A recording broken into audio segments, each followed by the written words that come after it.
Assalamualaikum warahmatullahi wabarakatuh. Perkenalkan, nama saya Anggita, NPM 210108105 dari kelas A, jurusan Tadris Biologi. Pada materi kali ini, saya akan membahas tentang struktur atom. Yang pertama ada partikel dasar atom. Sebagai partikel dasar atom dibagi menjadi 3 macam, yaitu ada proton, elektron, dan neutron. Proton adalah atom yang bermuatan positif, terletak di inti atom. Proton ditemukan oleh Goldstein pada tahun 1886. Yang kedua, ada elektron. Elektron adalah atom yang bermuatan negatif, ditemukan oleh J.J. Thomson pada tahun 1897. Elektron terletak di luar inti atom. Dan yang ketiga ada neutron. Neutron adalah atom yang tidak bermuatan atau bisa disebut dengan netral. Neutron terletak di inti atom. Neutron ditemukan oleh J. Chadwick pada tahun 1932. Kemudian ada nomor atom dan nomor massa, dilambangkan dengan A, Z, X. Nomor atom atau Z merupakan jumlah proton yang bermuatan positif atau jumlah elektron dalam atom. Kemudian nomor massa atau dilambangkan dengan A merupakan jumlah proton dan neutron. Nomor massa menyatakan banyaknya proton dan neutron yang menyusun inti atom suatu unsur. Kemudian lambang unsur atau X merupakan susunan suatu unsur netral. Contohnya seperti oksigen yang dilambangkan dengan unsur O. Selanjutnya ada isotop, isobar, dan isoton. Isotop adalah unsur-unsur yang memiliki nomor atom yang sama, namun memiliki nomor massa yang berbeda. Kemudian ada isobar. Isobar adalah unsur-unsur yang memiliki nomor massa yang sama, namun memiliki nomor atom yang berbeda. Kemudian yang terakhir ada isoton. Isoton adalah unsur-unsur yang memiliki nomor atom yang berbeda, namun memiliki neutron yang sama. Kemudian ada teori atom Thomson dan Bohr. Menurut Thomson, atom berbentuk bulat, di mana muatan listrik positif yang tersebar merata dalam atom dinetralkan oleh elektron-elektron yang berada di antara muatan positif. Elektron-elektron dalam atom diumpamakan seperti butiran kismis dalam roti.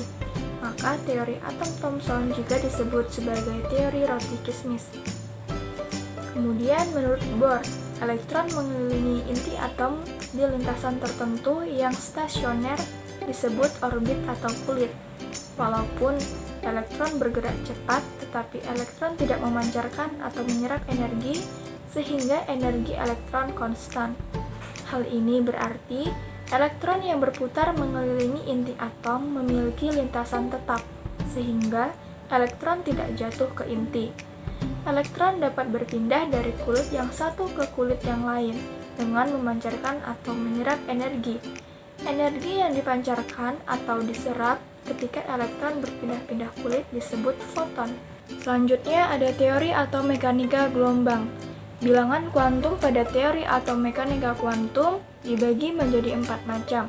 Yang pertama ada bilangan kuantum utama atau N. Bilangan kuantum utama dapat menyatakan tingkat energi dari atom yang ada tersebut.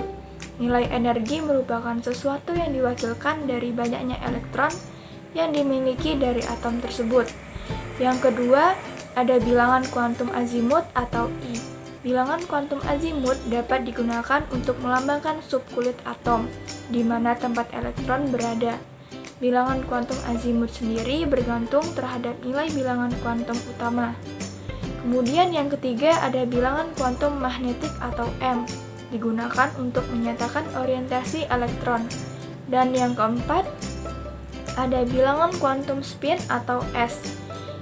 Bilangan kuantum spin tidak memiliki hubungan dengan persamaan gelombang, namun digunakan untuk menyatakan arah rotasi elektron.